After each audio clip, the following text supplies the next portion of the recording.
હોવો જોઈએ. જ્યારે આપણે ટાર્ગેટ ખાલી એક એક્ઝામ ક્લિયર કરવાનો રાખીએ ને ત્યારે જે આપણી ઉપર જે બર્ડન બનતું હોય છે કે આ વસ્તુ એક જ સ્ટેપ છે, એનાથી આગળ વધારે 50 આગળ સ્ટેપ્સ છે. એટલે તમે ટાર્ગેટ એ રાખો કે તમારે આગળ વધવાનું છે. એવું ટાર્ગેટ ના બનાય કે આપણે એક એક્ઝામ ક્લિયર કરવાની છે. જ્યારે આપણું લક્ષ્ય આગળ વધવાનું હશે ત્યારે આપણે કોઈ બી પરિસ્થિતિમાં આગળ વધતા રહેવાનું એ આપણને એકદમ જુસ્સો ભરાયો રહે આપણામાં. એટલે જ્યારે 10th સ્ટાન્ડર્ડ પછી જ્યારે 11th-12thની એક્ઝામ્સ આપવાની આવી, NTSCનો ટાઈમ જતો રહ્યો હતો, પછી 11th-12thમાં AIEEEની એક્ઝામ્સ હોય છે જે એન્જિનિયરિંગ અને આગળ આર્કિટેક્ચરમાં જવા માટેની. જોડે જોડે પેરેલલ બાયોલોજીની PMTની એક્ઝામ્સ હોય. તો એ બધી કોમ્પિટિટિવ એક્ઝામ્સ કરતી વખતે ખાલી ધ્યાન એટલું જ રાખવામાં આવેલું કે જ્યારે જે ભણાવવામાં આવે, જે વસ્તુ જે દિવસે કરાવવામાં આવે એ વસ્તુ ત્યારે ને ત્યારે આપણે વ્યવસ્થિત સમજી લઈએ. એવું ના કરીએ કે ચલો આજે જેટલું ભણાયું છે એને એકઠા કરીને અઠવાડિયાના છેલ્લે આપણે એની વધારે માહિતી લઈશું. જ્યારે બી કોઈ સવાલ આવે ત્યારે ને ત્યારે એને રિઝોલ્વ કરીએ કે ત્યારે ને ત્યારે એને સુલઝાવવાનો કોશિશ કરીએ.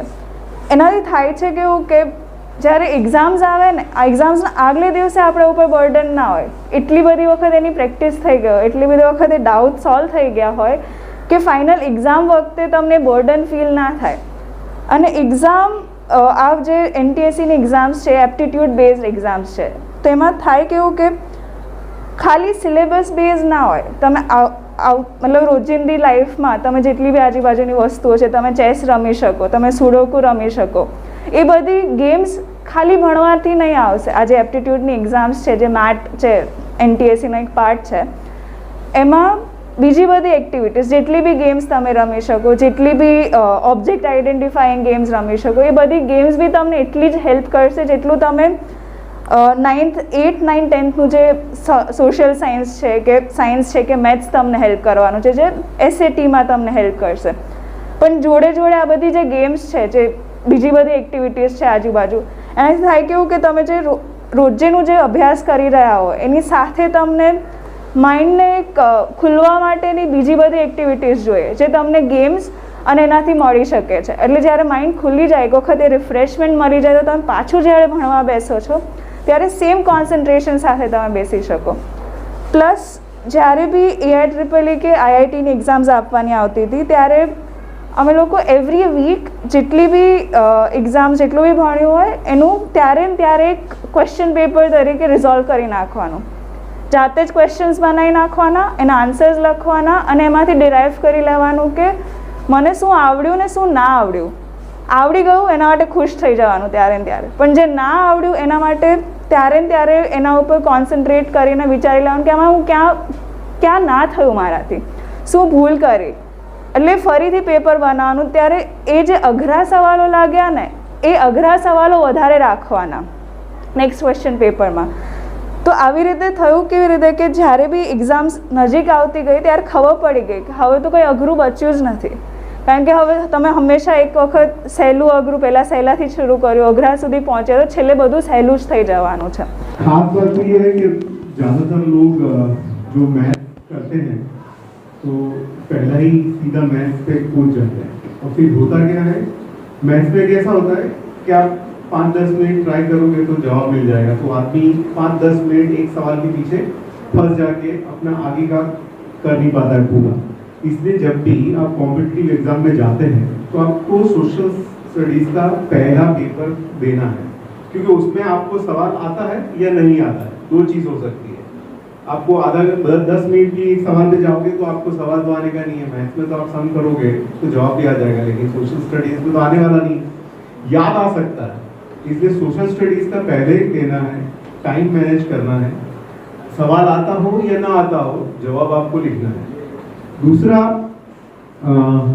मैथ्स आपको लास्ट में लेना है, तभी आप बचोगे. क्योंकि हम भी जब कॉम्पिटिटिव एग्जाम देते थे तो मैथ पहले ले लेते थे, क्योंकि हमको ऐसा लगता था कि ये स्कोरिंग सब्जेक्ट है इसलिए इसको पहले ले लें. तो वो जब ले लिया और फंस गए किसी सवाल में और 10 मिनट अपना बर्बाद कर दिया. तो ये ना करके हम लोग हमको जैसा जो सब्जेक्ट पसंद है उस सब्जेक्ट को टाइम मैनेज करके, जैसे हमारे पास तो 120 मिनट है मैथ के लिए, तो 120 मिनट में हमको क्या 100 सवाल हैं तो हमको 2 घंटे में 100 सवाल देने हैं। तो ये एग्ज़ाम मैंने दिया हुआ है और बिना तैयारी के दिया था उस वक्त। तो आपके पास तो टाइम है अभी, और 100 सवाल जो है वो आपके सब्जेक्टिव हैं, तो आपको टाइम मैनेज करना पड़ेगा, तभी आप कुछ कर पाएंगे। और फायदा ये है कि जब हमने एग्ज़ाम दिया था तो हम गुजराती मीडियम में पढ़ते थे और तब इंग्लिश में ही एग्ज़ाम होती थी, गुजराती में नहीं होती थी। तो अभी तो फायदा है कि आपको गुजराती में एग्ज़ाम देके आप सॉल्व कर सकते हैं, क्योंकि आप गुजराती मीडियम में पढ़ रहे हैं और इंग्लिश में सवाल आ गया उस वक्त, तो आपका सवाल का जवाब भी आता होगा तो भी आप नहीं दे पाएंगे। तो ये बेनिफिट है। और अब आपके जो सवाल हैं, दोनों बैठे हैं, प्रोफेसर मैडम पूर्वी काम, तो आप सवाल उनसे पूछ सकते हैं। आपको क्या कैसे प्रिपरेशन करना उन्होंने बता तो दिया है आपको। अभी हम आपको बुक्स देंगे, जो सेल्फ मोटिवेटेड स्टूडेंट हैं वो किताब पढ़ के मेहनत करके एग्ज़ाम की प्रिपरेशन कर सकते हैं, और जो नहीं कर सकते हैं वो अपने गाइड को मिले, जो टीचर हो सकते हैं। अभी वैकेशन चल रहा है तो आप टीचर का अप्रोच भी कर सकते हैं इसमें, जो सवाल आपको नहीं आते हैं। तो मीनवाइल हम लोग भी देख रहे हैं, कोई अगर टीचर हमको मिल गया तो हम आपको यहीं बुला लेंगे और यहीं से प्रिपरेशन करवा लेंगे, ठीक है। અહીંથી તમે બુક લઈને જાઓ, તમે ટાર્ગેટ નક્કી કરો કે તમે પહેલા શું વાંચશો, બરાબર, અને આટલા પેજીસ વાંચી અને તમે શું કર્યું, તમને એમાં કંઈ પણ તકલીફ હોય તો તમે મોકલો, બરાબર. કંઈ પણ તકલીફ હોય, સમજાતું ન હોય, કારણ કે આ જે છે એ મેં થોડું જોયું 8, 9 ને 10 ત્યાં સુધીનું જ છે સિલેબસ, એટલે મોટાભાગને તમને આવડે, અને મોટાભાગે અહીંયા આવ્યા છે જનરલી હોશિયાર વિદ્યાર્થીઓ હશે, એટલે એ પોતાનો મેળો પણ કરી શકશે. એટલે એવું હોય તો તમે પોતે હવે ડિસેમ્બરની 12 તારીખ છે તો એના 4-5 દિવસ પહેલાં આખો કોર્સ પૂરો થઈ જવો જોઈએ. એ પછી તો ખાલી રિવિઝન ખાલી આમ એ કરીને કરવાનું હોય, તો એ રીતનું થોડું પ્લાનિંગ કરી અને તમે આગળ જાઓ તો મારા ખ્યાલ પ્રમાણે વધારે સારું થાય છે. અને પછી એક્ઝામની અંદર કઈ રીતે લખવું, કઈ રીતે કરવું, એ બોડી પાછા ફરીથી મળીશું ત્યારે એ અંગે વાત કરીશું. અમે ઘણી બધી એક્ઝામ આપતા હોઈએ અને દરેક એક્ઝામ જે છે એને કઈ રીતે તમે એપ્રોચ કરો છો એના ઉપર બહુ બધો મોટો આધાર છે. હું મારી રીતે કહું છું, કારણ કે મેં જે છે એ બીકોમ કર્યું હતું રેગ્યુલર, અને બીકોમમાં સેન્ટર ફર્સ્ટ આવીને ફર્સ્ટ ક્લાસ સાથે એ વખતે જમાનામાં પછી બધું જ એક્સટર્નલ કર્યું છે.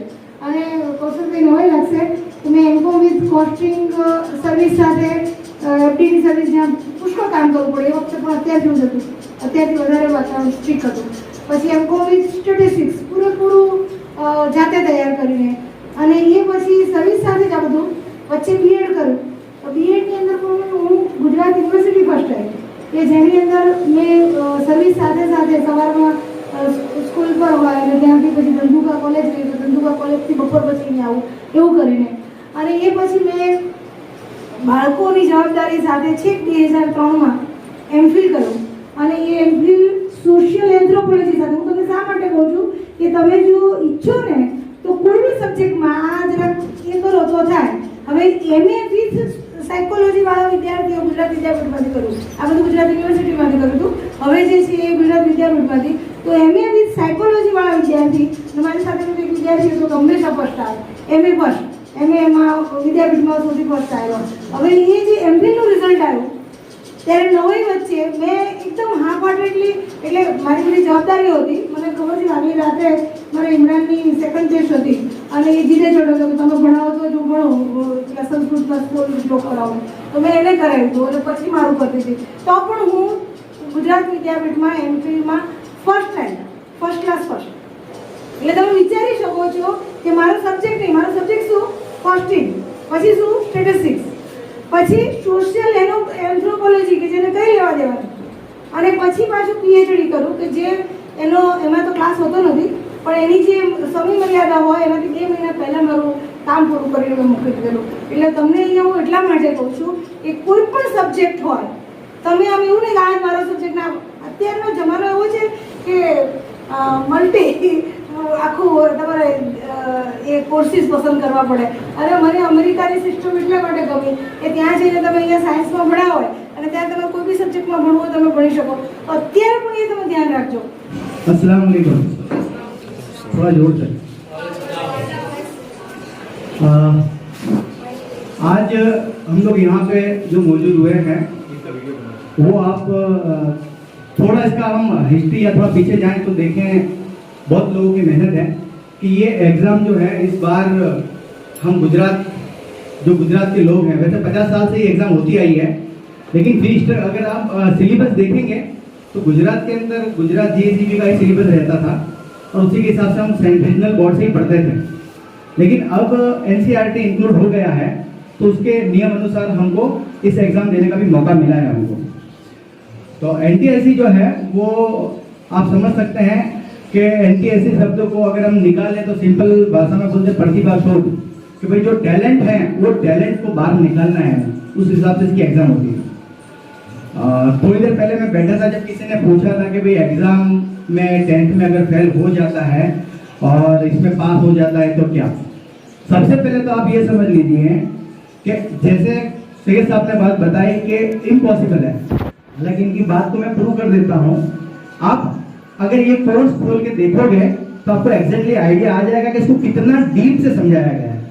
जो कॉन्सेप्ट 10th के अंदर बच्चा ट्यूशन जाके क्लियर नहीं कर पाएगा ना, वो उसकी सच्ची लगन से अगर ये बुक्स हैं या इस एग्जाम की तैयारी करेगा तो उसके लिए बहुत इजी हो जाएगा. यानी उसको लगेगा ही नहीं कि हम 10th में फेल हो जाएंगे. अभी हमारे गुजरात का रेशियो ये रहा है कि हम परसेंटेज के पीछे कम भागते हैं, पास होने के पीछे ज़्यादा भागते हैं. मतलब समझ लीजिए आपके लेवल क्या है हमारा. तो वो डर है आपका, वो बिल्कुल सही है. लेकिन अगर ये आप पढ़ोगे तरीके से तो कोई चांस नहीं है, उसका कॉन्फिडेंस पढ़ते पढ़ते बढ़ता जाएगा. तो आप लोगों से बाद में मैं इतना एक्सप्लेन नहीं कर पाऊंगा, लेकिन एक बार हम पे भरोसा करके जो बच्चे मेहनत कर रहे हैं, सैयद साहब हैं, ये लोग इतनी दूर से आए, इनका टाइम निकाल के, तो इन पे भरोसा करके आप शुरुआत करें. अगर उसमें आपको कुछ भी दिक्कत आती है तो हमसे डायरेक्ट बात करें. ऐसा हो ही नहीं सकता कि जब हम एक्चुअली प्रॉब्लम क्या है, आप प्रॉब्लम को समझने की कोशिश करिए कि जब बच्चा 10वीं में आता है उससे पहले एग्जाम का सिस्टम ये है कि 9वीं 8वीं 7वीं 5वीं 4वीं ऐसे बच्चे को फेल नहीं किया जाता है. समझ लीजिए चीज को, बच्चे को फेल नहीं किया जाता है. मतलब प्रमोट तो होते रहेंगे बच्चे, किसके साथ, उनके कंफ्यूजन के साथ. अब मान लो कि अवयव है, अविभाज्य अवयव संख्या है, ये सारी चीजें अगर कॉन्सेप्ट भी क्लियर नहीं करेंगे और जब आगे अपनी क्लास पे बढ़ेंगे तो वो तो रहेगा ही. और आगे की पढ़ाई में पिछले कॉन्सेप्ट क्लियर नहीं किए जाते हैं. ये जो बुक्स है या फिर जो एनटीएससी का जो मटेरियल है वो बिल्कुल कॉन्सेप्ट को क्लियर करेगा, यानी आपका कॉन्फिडेंस लेवल भी बढ़ता जाएगा इस बारे में.